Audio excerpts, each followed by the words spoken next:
Hello everyone, how's it going? The Weather and Toilet Finder 775 here, and welcome back to another video.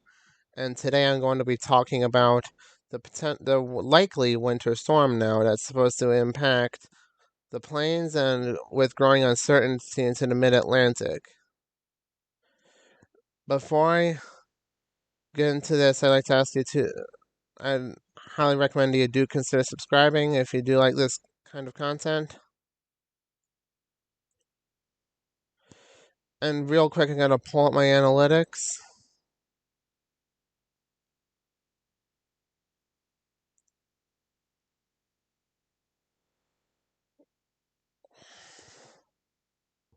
About 4.6% of you who watch my videos are not about 95.4% of you who watch my videos are not subscribed. So please click the subscribe button if you like this kind of content. And please, I highly encourage hitting the notification bell if you do not want to miss a single upload. Anyways, enough of the analytics. Let's get right into the video. Starting off with your National Weather Service page. It's pretty active. I like to say it's pretty active. You've actually got starting off in the west. We're going to work off from west to east. We got some hydrologic outlets scattered. We got some alerts throughout much of the states of California, Nevada, and the portions of the Four Corners states, with the winter weather advisories in the purple, winter storm warnings in the pink, high wind warnings in the gold color, wind advisories in the medium brown, and hydrologic outlets near the San Francisco Bay Area in the light green. And this blue is actually not an avalanche warning. Those are actually hard freeze watches for portions of central and north central California. And the winter weather advisory is also about the spine of the Cascades in Oregon. And we've also got some wind advisories in Southwest Texas, extreme West Texas, and far south New Mexico. And we even got some dense fog advisories in the National Weather Service Memphis area, for example. And there's also going to be and spoiler alert, there's also going to be a severe weather threat on the very southern end of this. Anyways, back to the National Weather Service page discussion. We've got winter in the plains and Midwest. We've got some winter weather advisories stretching all the way from the Texas and Oklahoma panhandles, the northern Texas and all of the Oklahoma panhandles, northward through much of Kansas and Nebraska, some in Iowa, a thin area in Iowa and Missouri, and also in Kansas, and extending back all the way through extending through the Ohio Valley and back up into southwest and lower Michigan. We've even got some winter storm warnings up in the pink. Those are up for Kansas, portions of northern Kansas, Nebraska, south central and southeast Nebraska, southern Iowa. Spoiler alert, I'm in that warning, and northern Missouri, far northern Missouri, and portions of northern Illinois, including the Chicago area. And we've even got, and like I said, we've got winter weather advisories as far east as Ohio. Southern and western Ohio is under a winter weather advisory. And even as far east as the Virginias and southern Pennsylvania, we've even got a few winter storm watches. And we've even got wind chill advisories from extreme northeast Montana, extreme northern South Dakota, and extreme northwestern Minnesota. And other than that, there's not a whole lot else going on in terms of your watches and warnings. Let's now go to the Weather Prediction Center. This was actually issued at 3:37 p.m. Central Time on today. This is for the outlook heading into from Monday tomorrow to January 26th, the day after tomorrow. And I'm going to be focusing solely on this, and I'm going to be, for now, I'm going to be focusing on this winter storm, and then I'm going to talk about the severe weather threat later on. You see, we even got so from Kansas through, from northern Kansas through southern Nebraska and northwest Missouri and parts of southern Iowa,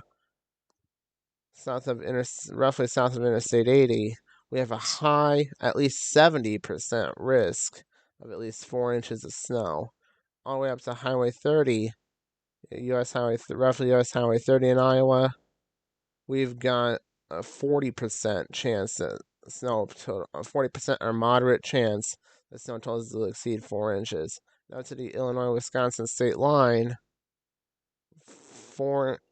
there's only a 10% or slight chance that the 4-inch threshold will be reached or exceeded.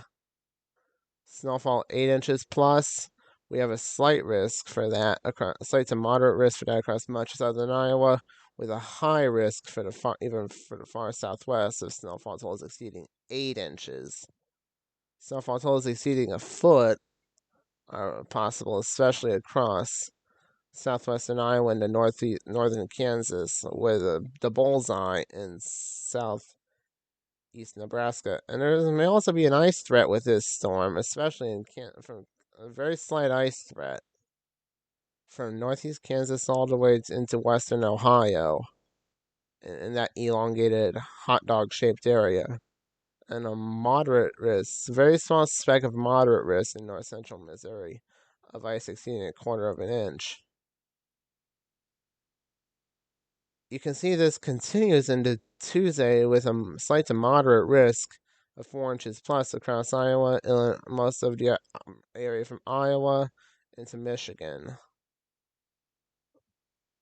There's even a high risk for 4 inches plus over the Chicago area. Pretty self-explanatory. Snowfall greater than 8 inches. Again, centered across the slight risk across the roughly the Chicago metropolitan area, Chicago proper. So for 12 inches associated with this day 2 is less than 10%. Freezing rain is centered mainly across the mid-Atlantic. I'm going to talk about that a little bit later. And let's see what the winter storm severity index is real quick. First, I'm going to start off in the plains. Let me select the zoom area. I'm going to zoom a little further out. So you can see that we actually have a wide swath of minor to major impacts, all the way as far west as Colorado and as far east as Michigan and Ohio, with a little hole of limited impacts in southern Michigan. Moderate impacts extend all the way from northern Kansas and Nebraska through northern Missouri and southern Iowa into northern Illinois, including Chicago. And there's even an area of major impacts. That is extensive property damage, likely life-saving actions needed, will likely result in major disruptions of daily life. Moderate is often threatening to life and property, some damage unavoidable, and typical disruptions of daily life. Minor impacts, really direct threats to life and property, typically results in an inconvenience of daily life. Anyways, we got enough with that jibber jabber. We got major impacts: southern Iowa, northwest Missouri, northeast Kansas, southeast Nebraska. This is not a joke, folks. This is not a joke. A lot of snow is possible with this storm. And in some areas, it could even be blowing around. Snow amount, that's where the bulk of the impacts will come from.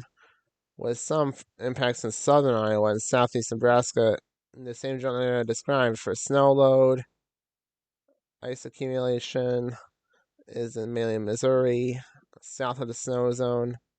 I'm going to skip flash freezes, that's generally not expected, except in the Kansas City.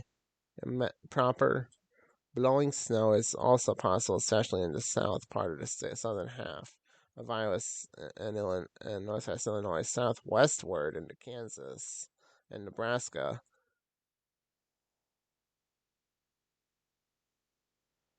So I wouldn't say blizzard conditions are looking very likely. You may see some localized whiteout conditions, but I don't think any blizzard warnings will be issued. Let's get right into the models really quickly. Starting with the precipitation type and rate.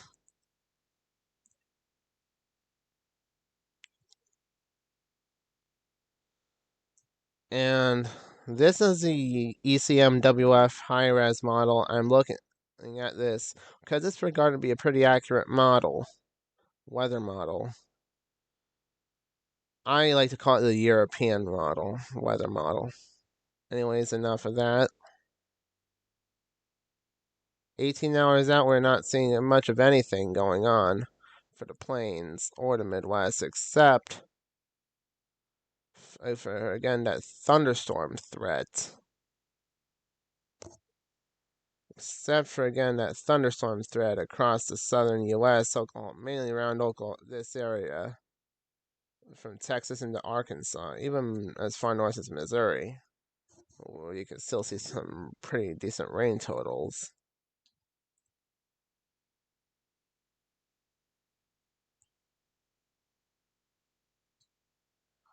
But snow doesn't. Snow starts developing in Kansas around 1 a.m. tomorrow morning, 6 UTC. It's expected to become more widespread and even heavy at around 7 a.m.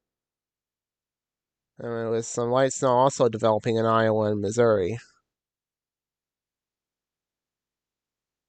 And hour 30 by hour, take that to hour, and we even got some very hour 30. Watch this, some very heavy snowfall. No, not 36. 30, I said 30. Very heavy snow. Expects a very heavy snowfall going on in Nebraska. And we look at this. We got a 998 millibar low pressure.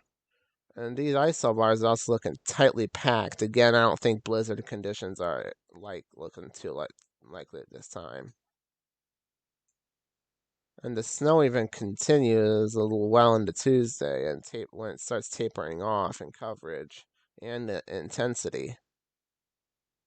And look at this, it re-intensifies into a 1004 millibar low pressure system centered. It weakens a little bit into a 1003 low pressure millibar low pressure, and these pinks are indicating ice. North and east of the ice is snow. South is a rainy mess. Hour 54. The snow and rain band is moving northward in the mid-Atlantic. 60. Hour 60 is mostly in New England states. 6 UT 1 a.m. Wednesday. Snow is tapering off in portions of New England. And it's pretty much said and done by the noon UTC Wednesday or 7 a.m. Wednesday. Let's take a look at that GFS model run now.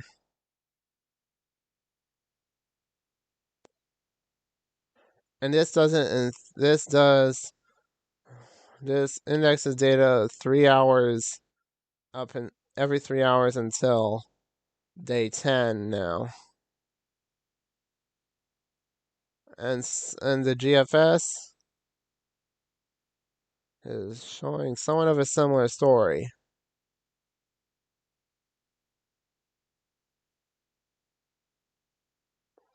With the thunderstorms development across more of a widespread area, more of a scattered area, a scattered basis.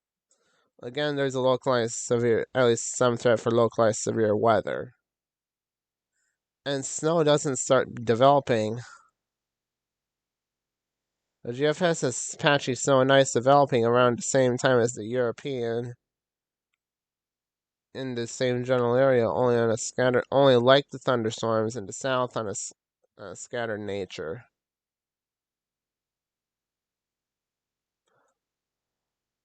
Forecast loop.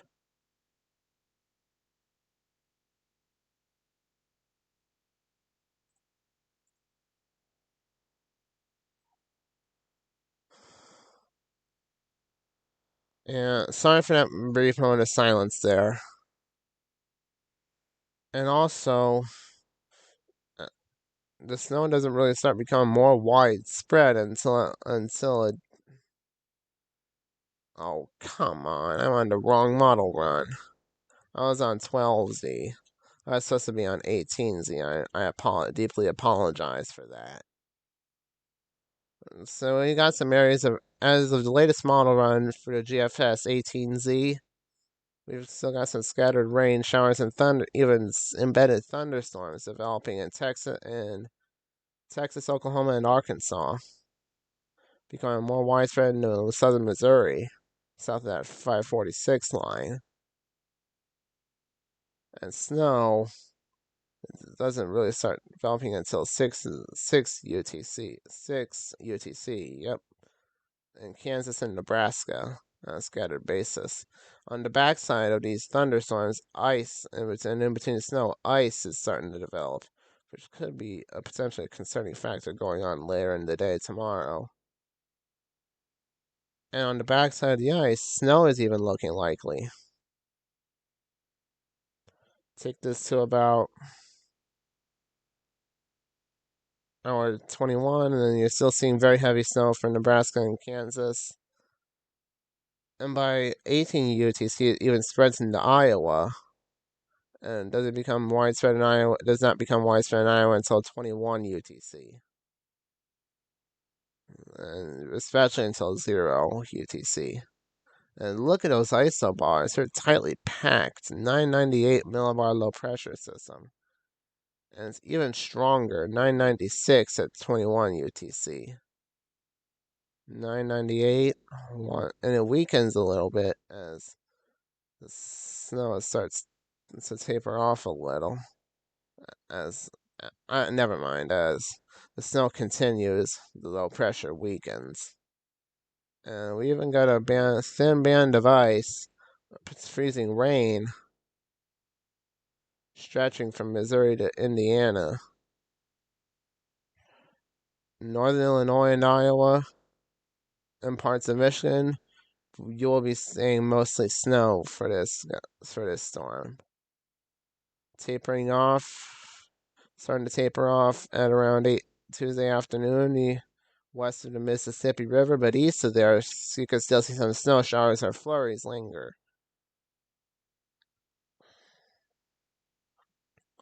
And then, watch this. This 10:01, which starts to move very slowly over 3 hours, starts to become a 10:05 elongated 10:05 low pressure, with snow even spreading into the mid-Atlantic, Pennsylvania, and New York.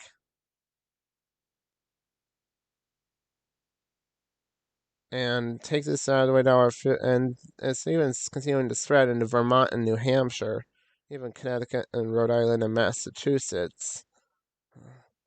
With some areas transitioning over to rain as the 1008 low pressure system tries to move off to sea. And by hour 72, it's all said and done.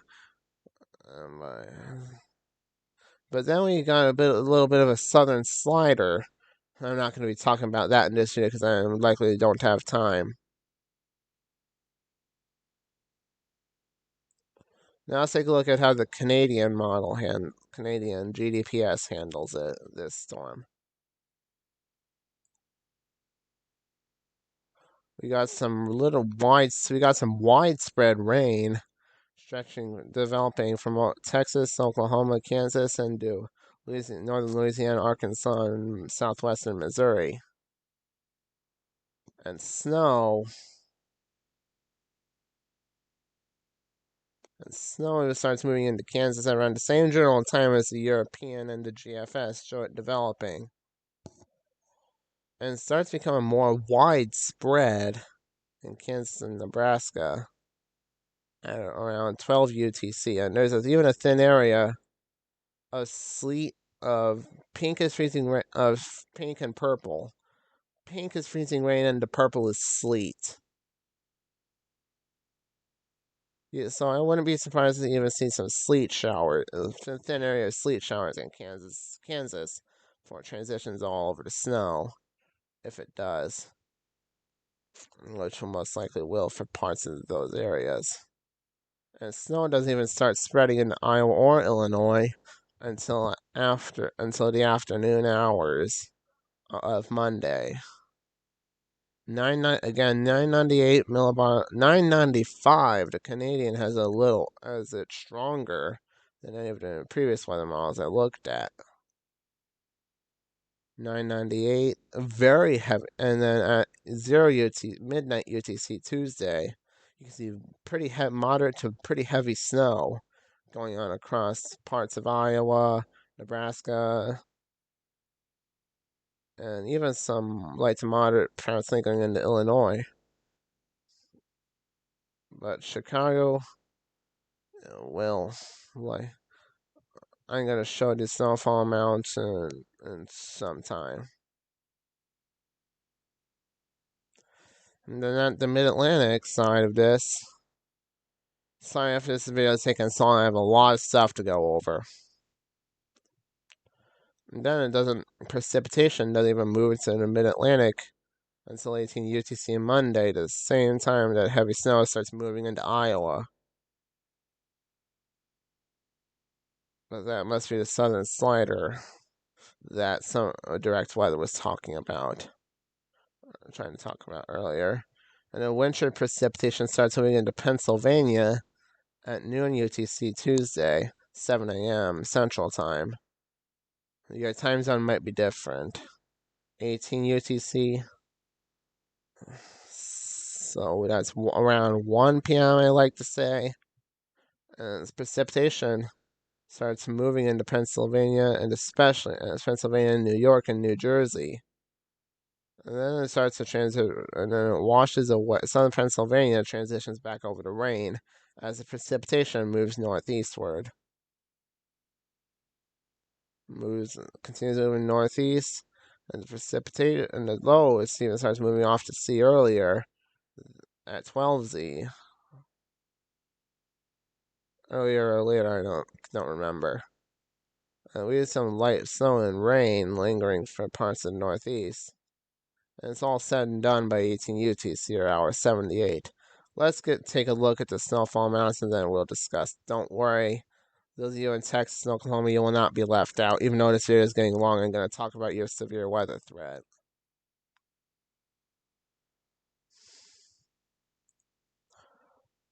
So, looking at the European model, the ECMWF high-res model, snow.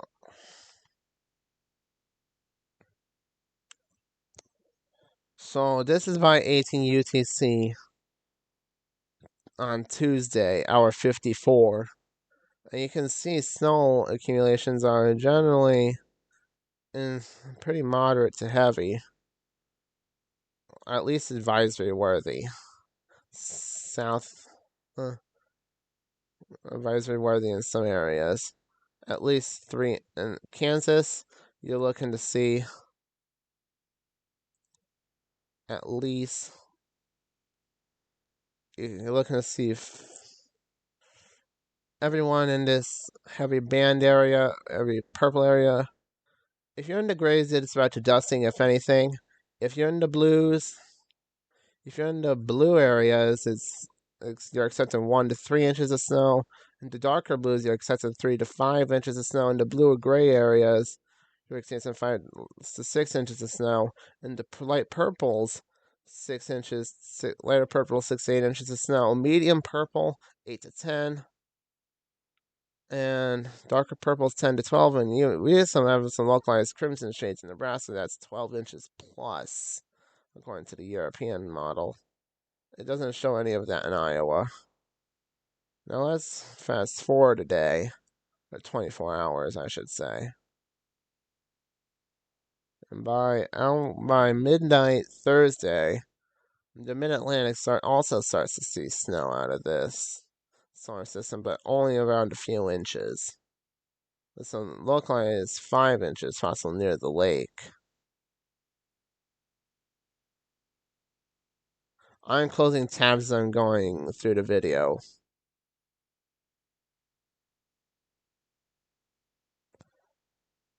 And in addition, and the GFS shows an even more widespread area of crimson color. Even going into more of even going into southern Iowa by the time we reach Thursday. And I'm fast forwarding to hour 84 because the Mid-Atlantic was seeing all their snow, or most of their snow. And you can see the GFS has a little more localized, widespread areas of a few inch, at least an inch, at least a few inches. But some localized areas, 7 to 8 inches possible. 6 to 8 inches are definitely possible, not out of the question. The GDPS, hour 84.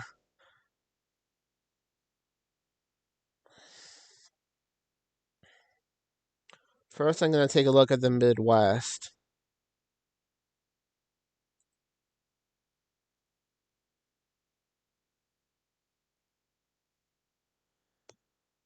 And I'm going to move this little dialog box out of the way. 26 inches of snow in southern Nebraska and northern Kansas. I don't think that's going to be happening. If you like half or 3/4 that amount, that may be a more realistic bet. That may be a more realistic snowfall amount.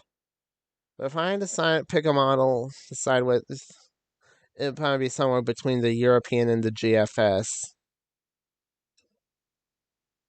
And don't worry, Texas and Oklahoma. I will eventually talk about your severe weather for today and tomorrow.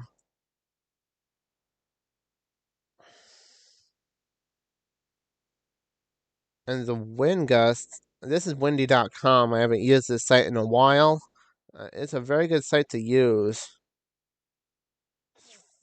And the winter storm warning in my area does not start off until 6.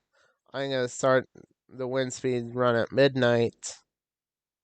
You can see not a whole lot of strong winds going on. Omaha 9, Iowa City 8, Chicago 10 miles an hour. But then it starts getting a little stronger as we progress throughout the day on Monday. Again, for the third time, I don't think blizzard conditions looking too likely. Although you can see some localized whiteout conditions with heavier snow in Nebraska, Iowa, and Kansas, within the warning area I showed you earlier. 3 a.m., 6 a.m. So hold on, I'm trying to think out loud. 12 p.m. No, I don't want to zoom in. And 36 miles an hour in southwest Iowa. 37 near the Missouri border. And this same spot, I'll watch that same spot. 38 at 3 p.m., 39 at 6, 34 at 9. Tuesday is at 12 a.m.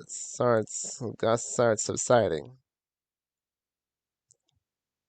And now I'll start looking at those GFS winds. And after I look at this European snowfall and windy. Next 5 days, 5.3 inches in Iowa City, 9.1 in Omaha. I think a little more than that will occur, so I'll maybe side with the GFS, even though that may be a little too optimistic. You're back again, anyways. 9.1 inches, 17.4 inches in Omaha, according to the GFS. And back to wind speed. It really doesn't start picking up until later in the morning. like 9 to 10 a.m. And even sustained winds are not supposed to be too strong. Like the strongest wind is at 24, 20, 23, 24 miles an hour in Iowa, near the Iowa Missouri border, in the southwest of the state. This is going over half an hour in length. Sorry about that. I will not take out too much more of your time. Wind gusts starting at 12 a.m. are not very strong. But then those yellows and oranges start to become more widespread. That's a concerning sign with the snow. That's a concerning sign, especially if it comes with the snow. And I don't think very widespread. I do not think very widespread blizzard conditions are very likely, except maybe in the. But localized whiteout conditions are still possible in the warning area, and perhaps in the warning area in this darker red colors. That's where you're at 35 plus miles and 35 to 45 miles an hour gusts of wind. Those winds are stubborn to subside until into Tuesday, according to the into Tuesday, according to the GFS.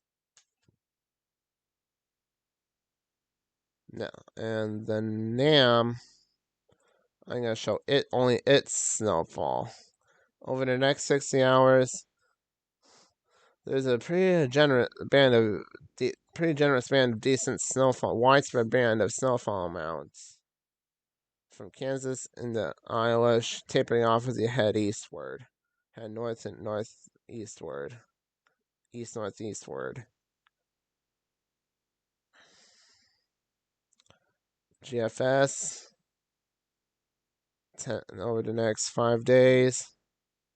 There's the Mid-Atlantic, guys. If you anyone to live in the Mid-Atlantic, you might also want to keep an eye on the weather over the next few days or so. European, showed generally a similar story as the pivotal weather. Now I'm going to zoom out of the Midwestern U.S. Continental. Now when we talk about that severe weather threat in Texas and Oklahoma, and we have a slight risk for north parts of North Texas and southeastern and south central Oklahoma. And we have a marginal risk from Texas to southern Missouri, including much of Arkansas. Tornado probabilities are only looking like 2%. Hail threat is 5 to 15, especially worse in Texas and Oklahoma. And wind threat is also 5 to 15, again worse in Texas and Oklahoma. Day 2, there's also a marginal severe threat we've got to watch out for, but this time it's more extensive, from Texas to middle portions of the Tennessee Valley. Tornado potential is concentrated across Texas, Oklahoma, Arkansas, and Louisiana. Hail and wind. Hail will be the most prominent threat in that marginal risk, with some wind also possible in the southwestern portions. Anyways, sorry this video took so long. I'm gonna have to wrap it up here. This is nearing 35 minutes. If you enjoyed this video, please be sure to click like and or comment and or subscribe. I'll see you in the next video. Goodbye.